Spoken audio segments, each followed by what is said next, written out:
Hey, how's it going, everyone? Thanks for tuning in. I have a question for you. Are you afraid of heights?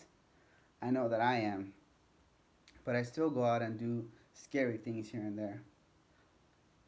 I want to share with you two experiences in which my anxiety levels were at an all time high. By sharing these experiences of preaching and skydiving, I want to show you that public speaking isn't so bad. My first experience I want to share with you is skydiving. So last year, my sister came right out of boot camp and she wanted to go skydiving. And she asked me and she was like, "Do you want to go skydiving?" And I said, "Yes." I don't want her to think I was a chicken. So we went to go skydiving 3 days later in Allegan, Michigan. So the day came and it was such a beautiful day. But when it was our turn, the clouds were covering all around the area. And we could not jump when it was cloudy like that. It was dangerous and illegal.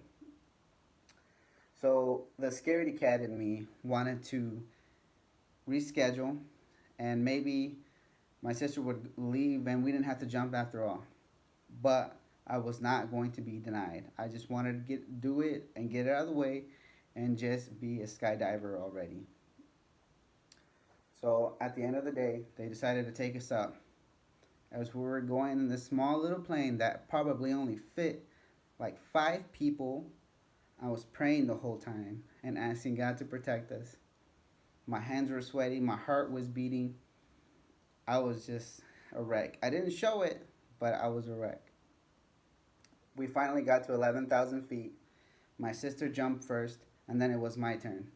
So, what? As soon as she jumped, I got ready to get out of the plane.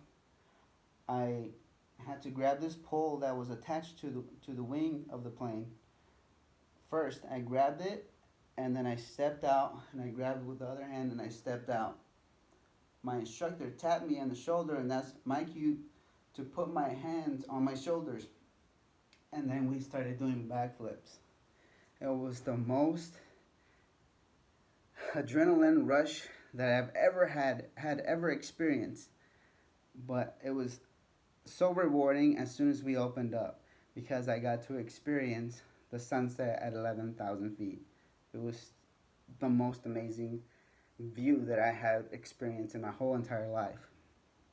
Not only that, once we deployed the chute, I was able to the steer our trajectory, and I was able to see Lake Michigan. I was able to see the surrounding areas, and it was so exhilarating, and I was just so happy to be able to experience this.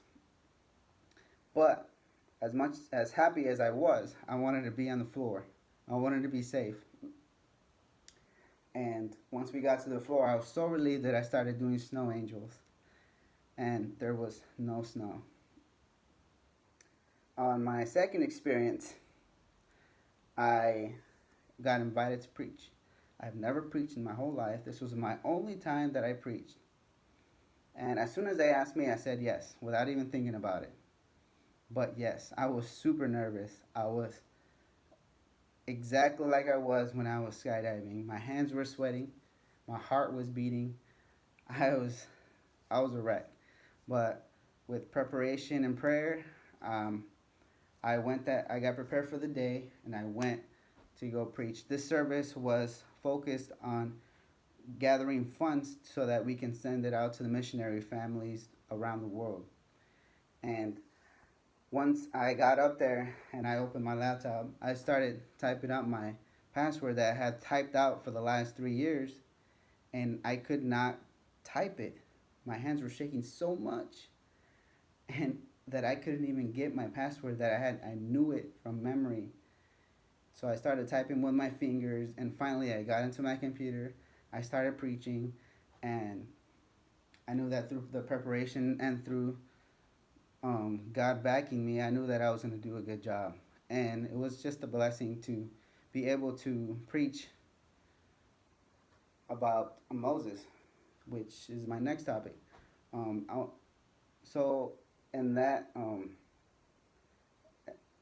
that evening, I talked about Moses and how he got approached by God. Everybody thinks of Moses as this amazing person, and he is, but we fail to think about where Moses started and how he responded to God when he got called. He started making all kinds of excuses. He started saying that he was ineloquent, that he started saying that he was slow of speech, that he was slow of tongue.